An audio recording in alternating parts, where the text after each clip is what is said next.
Okay, welcome to the next video where we're going to deploy this same application using Kubernetes. And by the way, all the commands you saw that I was typing are actually listed here for you. So you can just follow them here. So now let's deploy this application using Kubernetes. Before we do that, let's understand something about Kubernetes. First of all, the architecture. Kubernetes can be quite complex because it has a lot of moving parts. So here is what the architecture looks like. Basically, we have the control plane and we have the data plane. The control plane is where you control the cluster from. The whole of this topology is what we call the cluster. So once you implement this, you can have a 2-node cluster like I have here, or you can have a 1,000-node cluster, depending on your use case. But irrespective of how large or small your architecture is, pretty much the cluster has the same architecture. We have certain components on the control plane. We have certain components on the data plane. On the control plane, for example, we have the Kube API server, we have the Kube controller manager, we have the Kube controller, cloud controller manager, and we have the Kube scheduler. And then here we have the etcd server. Okay, so the Kube API server is the one responsible for the overall coordination of the cluster. The controller manager takes care of some controller objects, and the Kube scheduler helps with scheduling your workload to the worker nodes. On the worker nodes or on the data plane, you have the kubelet and you have the kube proxy, which has to be on every node. So on every node as well, you need to have a container engine. Here I'm using Docker, but another container engine that you could use is called Containerd or CRI-O, C-R-I-O. Those are the three most common container platforms: Docker, CRI-O, or Containerd. So this is what the architecture looks like, and I will not go too deep into this at the moment because this is more like a high-level demo to show you how Docker and Kubernetes works. Alright, so to deploy this website on Kubernetes, we're still going to follow the same step listed here. We're going to deploy the cluster. In my own case, I already have the cluster deployed. Then we're going to create a website on Kubernetes, and we'll try to scale the website, and we will deploy something called the service object, which is pretty much like the load balancer. Okay, first of all, why are we using Kubernetes and not just Docker? Because, for every Kubernetes, there have to be a Docker. So why didn't we stop at Docker? Why are we using Kubernetes? And that would be a very good question. The thing is that Docker is very effective on a single node. But in our modern architectures, you don't just have one node. You usually have a lot of nodes, starting from 2 to thousands of nodes. So to coordinate all this large number of nodes, we need an orchestrator. An orchestrator will basically going to handle the communication between all the nodes, the scheduling of the workload, and every other thing that you need to handle. So Kubernetes is very good at what it does, and that is why everybody uses Kubernetes as the orchestrator. So take note, anytime you use Kubernetes, there still has to be a Docker running, except you want to use CRI-O or Containerd. But why Docker or Containerd or CRI-O is very good on a single node, when it comes to more than one node, you can no longer use them. You need to have something that is more powerful to coordinate all the communication between the nodes. So here I'm going to show you how we can run this application on Kubernetes. So let's get started. Step 1 says deploy Kubernetes cluster. Like I said, my cluster is already deployed. I have a 2-node cluster here. This is the command we use for manipulating Kubernetes, kubectl. So if I say kubectl get nodes -o wide, it shows that I have 2 nodes, the master node and one worker node. As a matter of fact, if I want to add more nodes, I can still add more worker nodes to my cluster, but 2 nodes is sufficient for what I want to do. Okay, so step 1 taken care of. I already have my cluster deployed. Let's create a website. To create this website, we need to understand a little bit more about Kubernetes. In Kubernetes, we use YAML, Y-A-M-L, to create our Kubernetes objects. And so we're going to create a deployment object. It's called a deployment object. The deployment object is where we're going to specify how we would like to run this website. So let me show you a sample deployment object for Kubernetes. I already have it here. Open LMS. That is a file. So you can see this is the YAML file. I'm basically saying here that this is a deployment object and I'm deploying this image. So let me change the image name in this case. Let me call it Educat. Okay. So this file here has a structure, which again I won't go too deep in this training, but you have the API version, you have the kind, then you have some metadata information, then you have the spec. Now I said I want just one replica for this application, but we're going to scale it to multiple replicas. Here I'm just doing one. And we're going to run our container on port 80. And we're going to use this image. That's basically what this file is doing. So let me save it. And to run this deployment object in Kubernetes, you just use kubectl, create -f.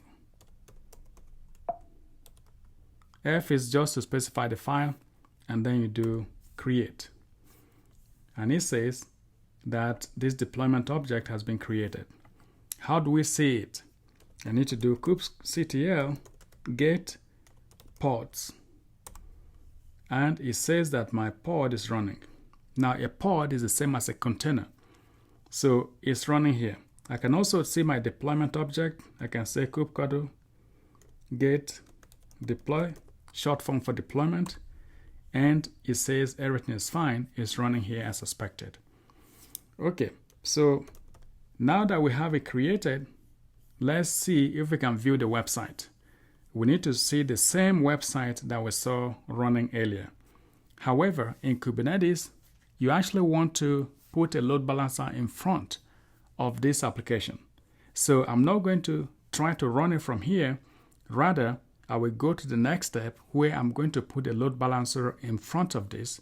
And after that, I will show you the application like I did for the container. So for that, I'm going to need another file called SVC. This is the service object. And everything here should be the same. I'm not changing anything here in this file. It's similar. All the YAML files for Kubernetes are similar. We have the version, we have the kind, we have some metadata information, and we have the type of service. There are different types of services. We have the node port, we have the cluster IP, and we have load balancer. And I won't go too deep into each one of these at this point, but this here, we're using node port. So I'm going to save it. And then I'll do kubectl create -f LMS SVC. And it said the service has been created, just like it did for deployment object. So let's see the service. And that is a service here.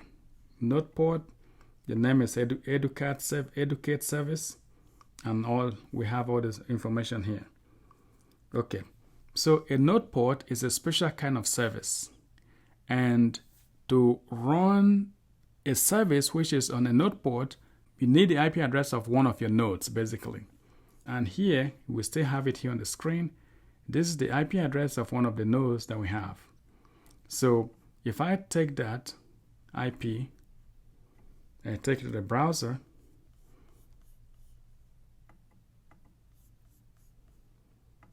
and I put that there, I need to give it a port.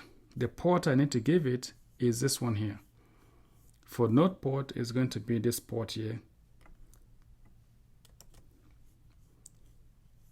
30004. I specify that in the file that we're using. But you have the option to specify any port you want. Look at that. Again, we have been able to access our website using Kubernetes. So where is this port? This port is specified here.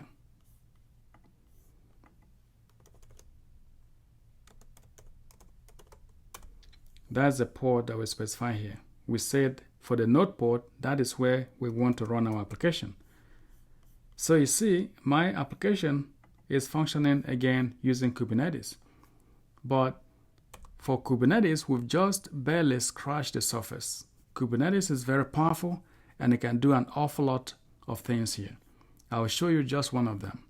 We're going to scale the cluster. So currently, if I say kubectl get pods, I only have one pod running. If I say kubectl get EP for endpoint, endpoint will help me to see how many nodes are connected to my service. So it says it's only one.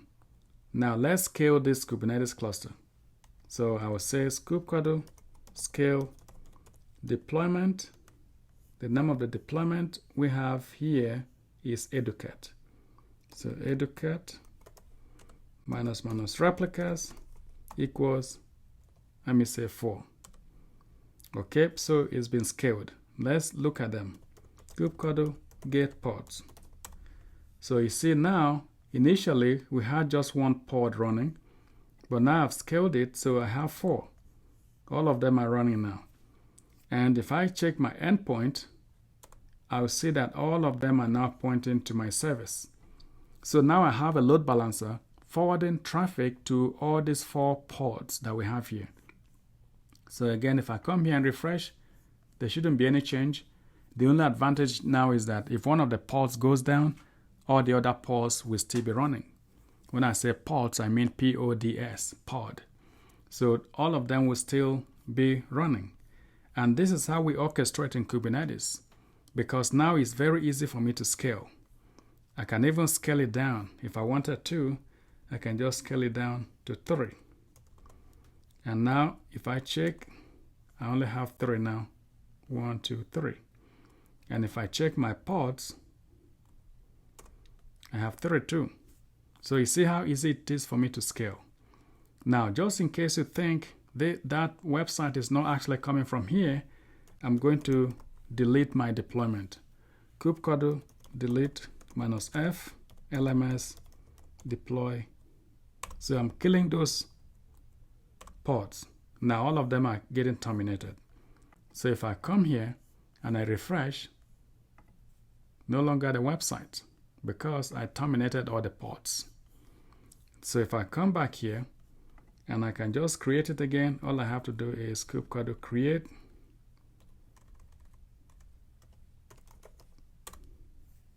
See, I have it running again. Kubectl get pods. Let's wait for it to be ready. And now I go back here. Well, I need to refresh. My website is back. How beautiful is that? Okay, so coming back here to our plan, we deployed a cluster before the training. I created a website on Kubernetes. We scaled the website. We deploy a service object using node port. We access our website, and we're done. All right, so in this short training, I showed you how to run the same LMS that we ran on AWS EC2. I showed you how to run that on container, Docker containers. Then I showed you how to run it on Kubernetes. So usually, you don't work with Docker directly. You do everything through Kubernetes, but Docker is still at the background. All right, your container platform, your runtime is still at the background, but you do everything through Kubernetes. So if you're learning Kubernetes, you don't have to learn an awful lot of Docker. You need just enough to get your job done, and then you do every other thing on Kubernetes. So I hope that was helpful. I hope that if someone asks you what is Docker or Kubernetes, you should be able to say something based on what you've seen so far. In a nutshell, these are just platforms that are There are alternative options to using your virtual machine or using your physical blade, like I showed you earlier in when we started. Basically, this diagram here illustrates what containers are. They are just exactly the same as blade or virtual machines or virtual instances in the cloud, but these are faster and they are cheaper, among other advantages. Alright, very good. In the next video, I'm going to talk about the skills that you need to get this kind of a training implemented. So I hope to see you in the next video.